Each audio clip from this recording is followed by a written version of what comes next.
Okay, so let's not split any hairs. Let's not waste any time with any pleasantries. I know why you're here. You know why you're here. Yes, there were 6 games played today.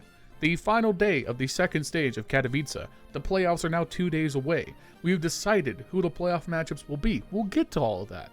But all of the games that happened today, every single one of them except for one, largely not that interesting. Let's just be real.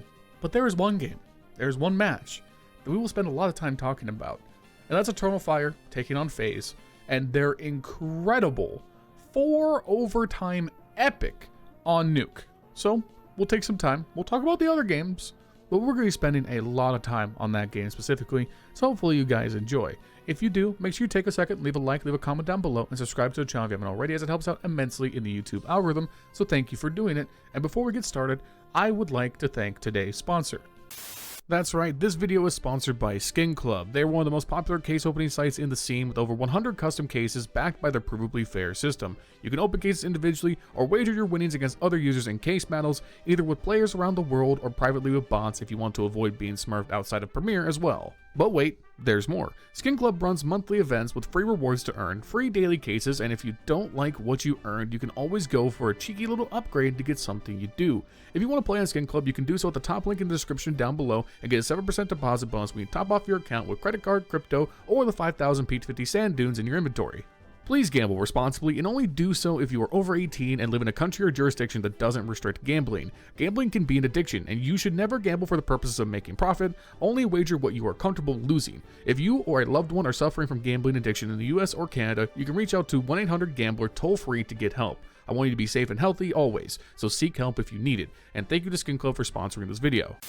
By the way, I was not joking. We were going to spend like 3 or 4 minutes max talking about the 5 other games that happened before the Eternal Fire Faze series, because every single one of them, except for GamerLegion versus Spirit, was basically a 2-0 blowout, a one-sided affair.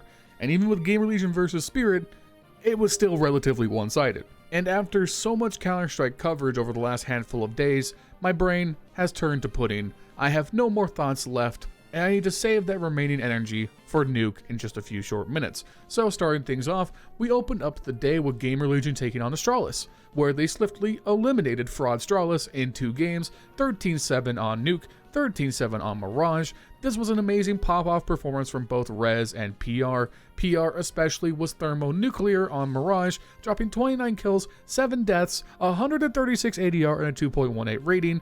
They ran Astralis out the server to the airport, they handed them their luggage, they gave them the ticket and said, you know what?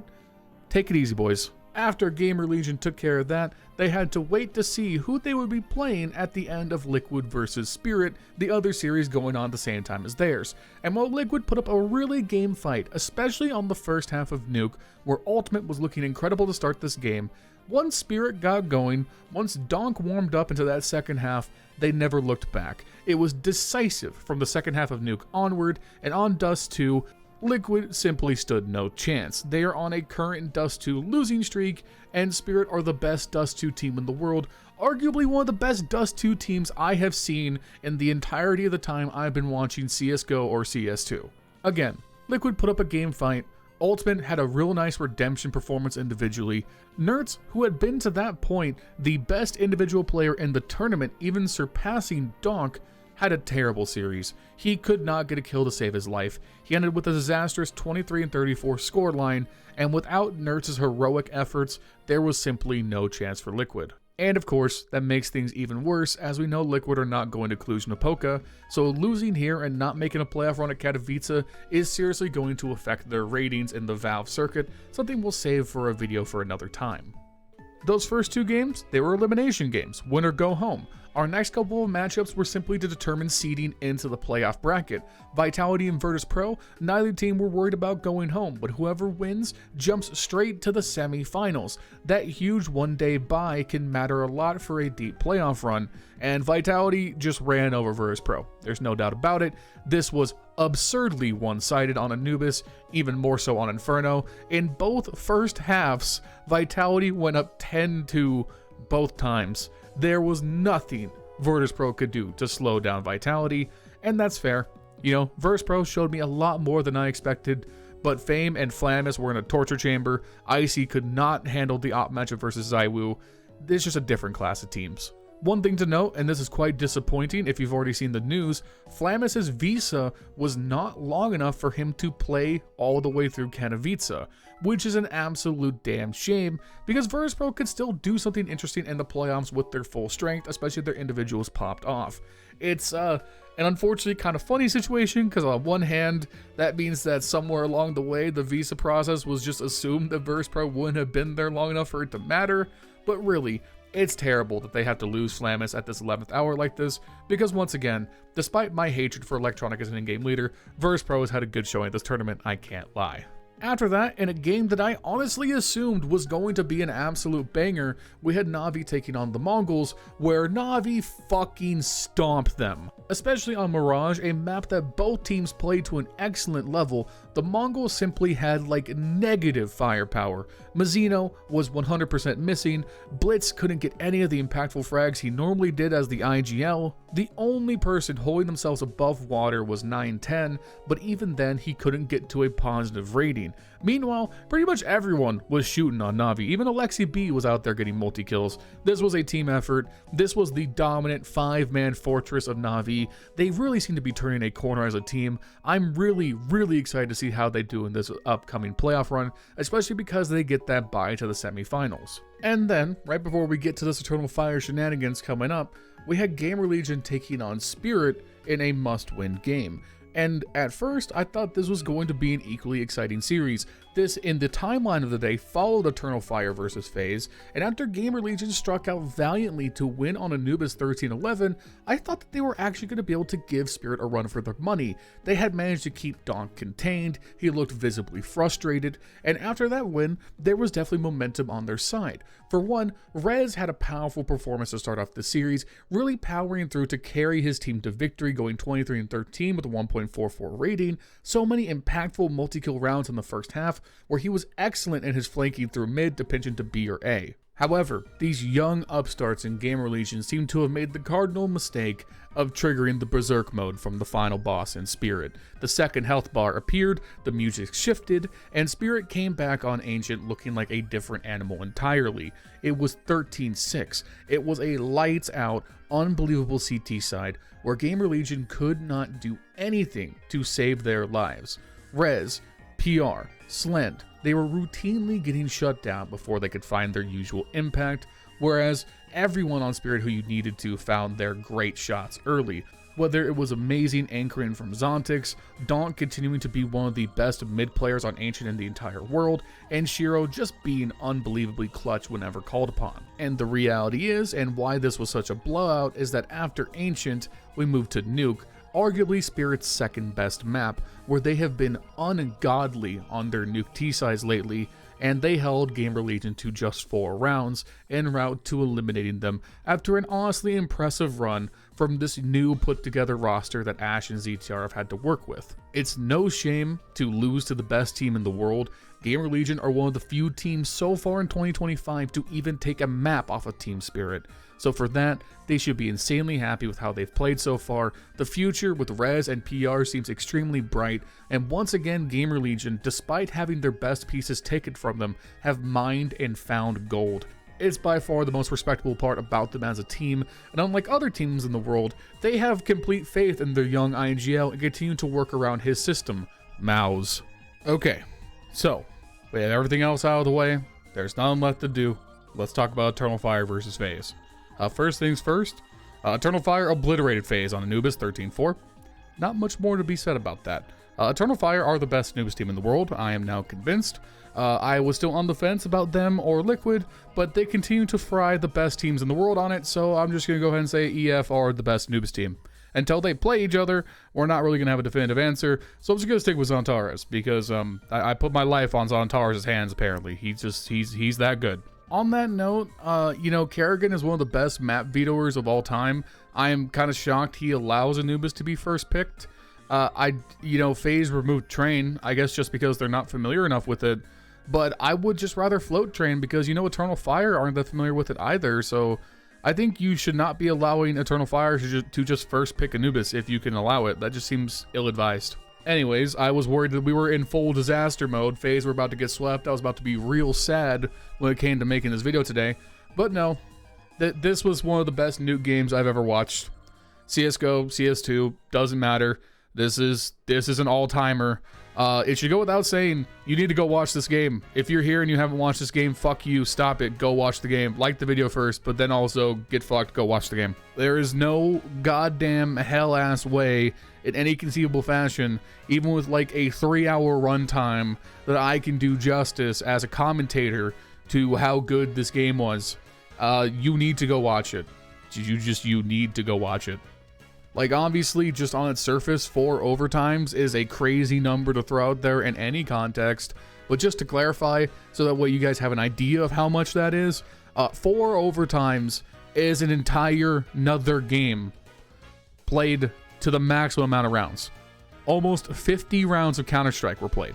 This may be a series where only 2 maps were played, but effectively this was a best of 3. Faze and Eternal Fire played a full best of 3 here. Jesus Christ, man. I don't even know like where to start. There's so much to get into. I'm not going to be able to cover this game adequately at all. Okay, so first off, Zontaras on Anubis had 8 kills. All right, he had 8 kills in the first map. He ended the series with 57. Yeah, Zontaras dropped 50 kills. 49 kills to be exact. 49 kills in 4 overtimes. He averaged 110 ADR over 4 fucking overtimes. Do you have any idea how ridiculous that is? Again, in a game that nearly went to 50 fucking rounds, he averaged over a kill per round. I have literally no parallels for this dominant of a single map performance in a game that has gone this long. He didn't slow down in any overtime at all. Zontaras, Woxic, and Major combined for a total of 120 kills. Just the 3 of them. To put that in perspective, FaZe Clan total had 159. Now, on the FaZe Clan side of things, the first thing we have to talk about is that this was an awful game for Mongolz. There's no way around that. Alige was routinely getting picked off in the beginning of rounds. He was really struggling to find any impact on the T side especially. He did have some good moments down the stretch, especially in the second and third overtimes, but it almost was a little bit too little too late, and there were many pivotal rounds where he was often the first to go or would not be able to get a clutch trade later on. And that's tough. That's just how it goes sometimes. In the overtime, things could not have been more back and forth.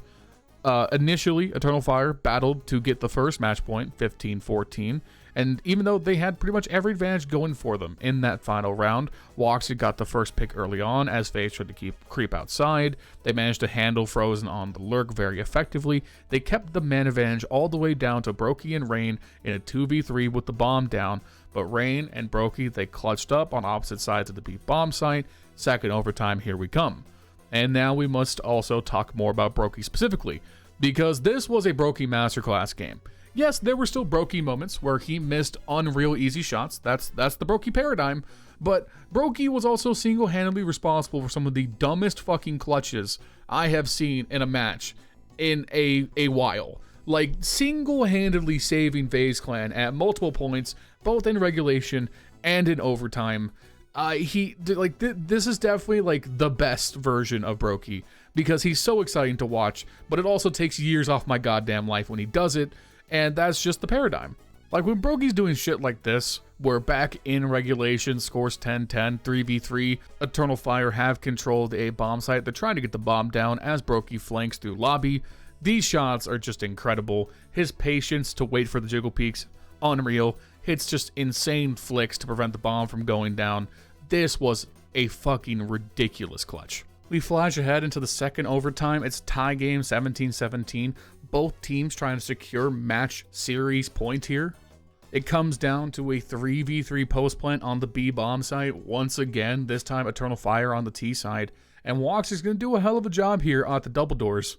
In his own right, almost pulling off a 1v3 clutch that would have been unreal. After he takes care of Alige, Frozen goes to the other side of the door. He nearly commits a series-losing blunder by tagging the bomb too early while Brokey holds the pixel peak. And Frozen dies for this. Shouldn't have done it. Shouldn't be tapping the bomb there whatsoever. And Woxic, he has the position, he has the time. Brokey just has the op in the 5-7. Brokey pushes him with the 5-7, dinks him on 1 health to win the round. The fuck? And because again, this game was determined to cause me heart palpitations, in the very next round, Eternal Fire pull off this genius split A tank where they throw the outside smoke so they can creep out Xantares and Jada, and then the layered AX utility comes in. Jada and Xantares pinch into Mini as the split push through Squeaky and Hut comes out. They take care of Rain and Kerrigan instantaneously. Elige is flanking up through Secret. Frozen hits an insane double spray down onto Jada and Xantares, taking them out. Then Elige overextends. He pushes through the Mini smoke at the wrong time. Wakadi is watching it, takes him out. Wakadi backs up to his teammates and Squeaky. It's a 2v3. Frozen drops off a Mustang onto top of Hunt, picks up a new gun, drops down to Squeaky to try and get some intel, gets taken out by Wakadia once again, leaving Brokey in a 1v3. Brokey gets the first shot, switches to the M4, trying to chase after the bomb, doesn't see the next player in the corner of Squeaky, and we're going to a fucking another overtime. We flash forward all the way to the end of the 3rd overtime. Faze are on series point a fucking again, 20-21. They're on the T side. And this, I think, was just a straight up botched call by Kerrigan. There's no other polite way to put it. They're going to waste a lot of time posturing towards lobby before rotating outside. They're going to throw the layered triple smokes that are going to come across the top of Mini, cover the in-between Mini and Garage, and smoke out Big Garage. The problem with these smokes is there's essentially no cover for the red box cross to Secret from Heaven. So Woxic up in Heaven can see everything, give the intel the entire time. Woxic and Wakadia are trading spam from Big Garage and Mini. That's halting the progress of Faze. Faze gets stalled at the red box long enough that the first set of smokes have cleared. This put Faze into a difficult position because the time is starting to run low. They have to throw backup smokes in front of small blue box and Big Garage and try and make the cross, but again, there's no coverage whatsoever to hold Woxic outside. Brokey is too far back in the pack, and the picks for Xantares and Woxic are just free. It dismantles Faze and puts them in an unwinnable 5v3 situation. This was essentially the tipping point. After this, for the first time in any overtime, Eternal Fire would clean sweep a half 3 straight CT rounds, where Faze's attacks, they fell short, they were relatively uncoordinated, and the fragging absolutely fell out the bottom. Xantares was simply dismantling whatever Faze threw at him, and yeah, dude, Eternal Fire, they played better at the end of this game. There's no other way to put it. And I'm a massive Faze fanboy, so that hurts. You know, that hurts for me to admit. But damn, Eternal Fire got hands. They got hands, man. And they deserve to win this game. This is one of the best single game performances from Xantares I've seen, just period. Like, the only other game in recent memory that even competes is Donk's single game MR12 kill record from a few months back. But considering this was an elimination game against an equally skilled opponent, this is some goat shit from Xantares. There's no other way to put it. The fire stays lit. Eternal Fire are going to be playing in the Spodek. The first time a Turkish lineup is going to make the playoffs at Katowice ever. Man, they deserved it. I put out a tweet at the time where I said Eternal Fire are top 5 and they're definitely not 5th. They are playing like a top 5 team in the world right now. And I don't really think anyone could contest that. So I guess all we can do is wait and see whatever comes next. Katowice has been unreal, and I'm super excited for the playoffs. Alright guys, I'm going to go ahead and call it there. We'll see you guys in a few more days for the playoff section of Katowice. If you enjoyed, make sure you like, comment, subscribe, all that good stuff. Thank you to Skin Club for sponsoring this video. If you check the top link in the description, you get a 7% deposit bonus the next time you play on their website. Make sure you gamble responsibly and safely. Thank you to our channel members, Justin, Jesse, Furley, Milan Berta, Bubblesj, Dr. Cocktor, Patatas Kaftesi, PTR, B1 Games, Cody Foxworthy, and Justin Vegt. If you want to become a channel member, you can do so at the link in the description down below. For $5 a month, you can support me directly, get your name at the end of the video just like this, as well as a role in our community Discord. Also, check me out on Twitch, twitch.tv/LionHeartZ. I'll be live later tonight, playing Premiere. Come on by and say hello, and I'll see you guys soon with more coverage. Have a great night. Peace.